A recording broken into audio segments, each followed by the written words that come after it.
Week 2 assignment, Comparing Plant and Animal Cells, presentation by me, Tip Blatnick, Fall 2022. Cellular components that are typically found in both plant and animal cells. Plasma membrane, this is going to be present in both plants and animals, but we'll talk a little bit about that because it's going to present differently in both.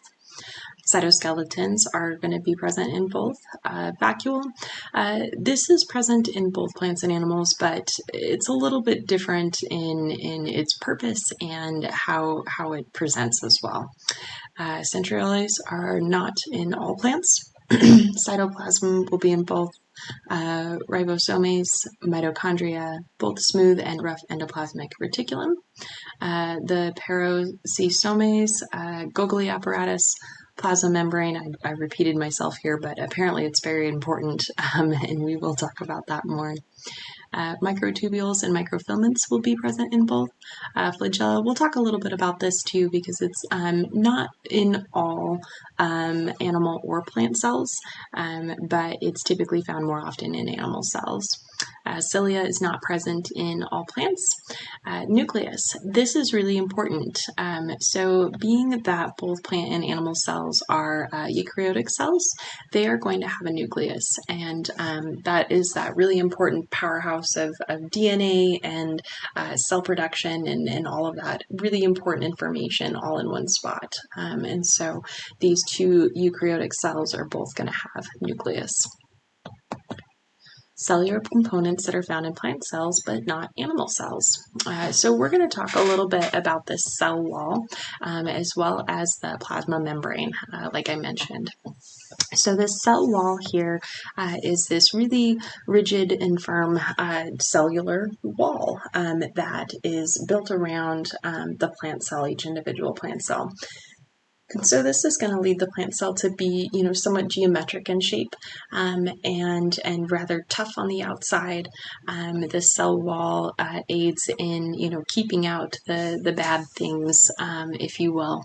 On the inside, though, there's going to be this plasma membrane, and it is just right up against that cell wall. And so one way that I like to think about it is that you're going to have like a skeleton basically on the outside, and then on the inside you're going to have skin.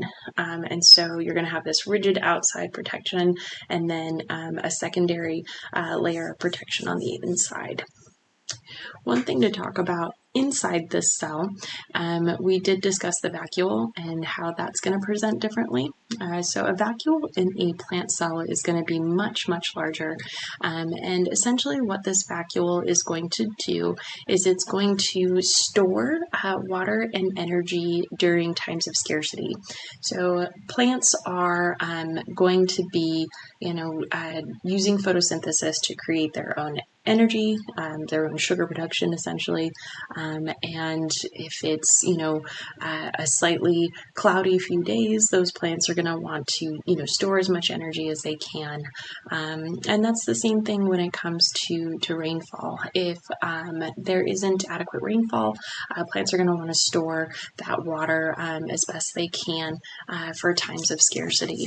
So essentially, if you think about it this way, so when it's imagine my hand is a plant here.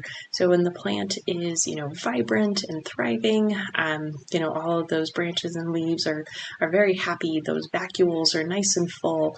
But let's say that it doesn't rain for a few days and it's been kind of cloudy, and so those vacuoles start to shrivel up, and so does the plant. The whole plant will actually begin to wilt, and so that's kind of what the vacuole there is going to do. We'll talk about it a little bit more in animal cells here coming up soon. Something else that's different about animal cells and plant cells are going to have chloroplast, and chloroplast is going to be this membrane here, thylakoid membrane, and then on the inside these starchy bits. And essentially what this does is that this aids in photosynthesis. These plastids as well, this is going to be specific to plant cells, and that also aids in that photosynthesis process. That's not something that you're going to find in animal cells. Plants create their own energy, whereas animals have to go and find it. So, cellular components that are found in animal cells but not in plant cells. Lysosomes. That's about it. And these are not always present in plants, but they are going to be found in animal cells. So we're going to talk a little bit more about the animal cell structure and what makes it different. And these lysosomes, essentially what they're going to do, we'll start there. They are going to aid in the filtration of, negative byproducts. Anything that, say, an animal ingests, and there's, stuff that the body can't use, those lysosomes are going to break that down and essentially get rid of it. It's waste. So this is a thing that's present in some plants, but not in all.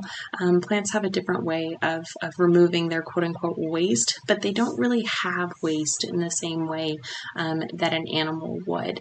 A plant, once again, if we think about that photosynthesis process, they're creating their own energy. They're not going to waste their own energy on creating waste products. If there's disease or something else going on, the plant has some ways to kind of work against that, but they're much different than an animal cell, and that's not really the topic today, so I won't go into that. What other things are different between plant and animal cells? We're going to talk about those vacuoles again. So in the plant cell, remember, it's this large storage space.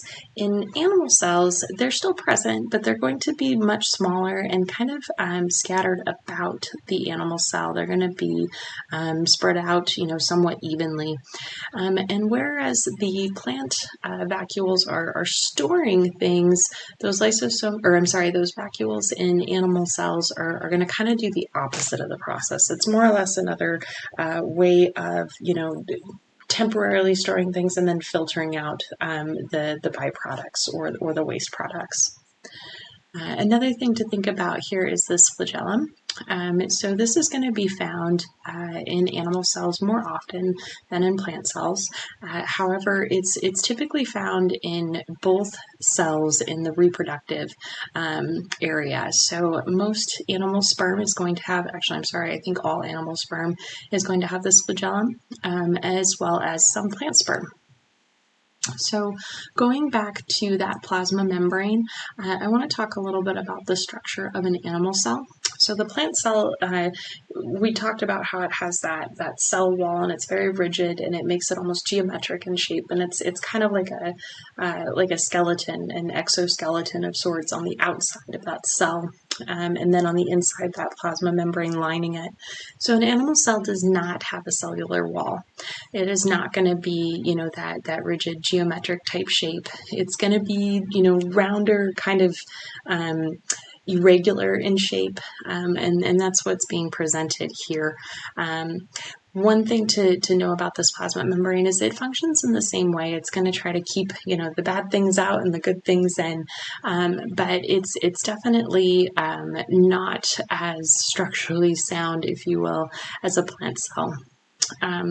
With that said, another thing to consider about these animal cells here too is that if you think about, just the movement involved, it would be fairly hard for, myself, let's just say, if I had all of these rigid bits all around my cell, I might have a hard time, with fluid movements and being able to get around.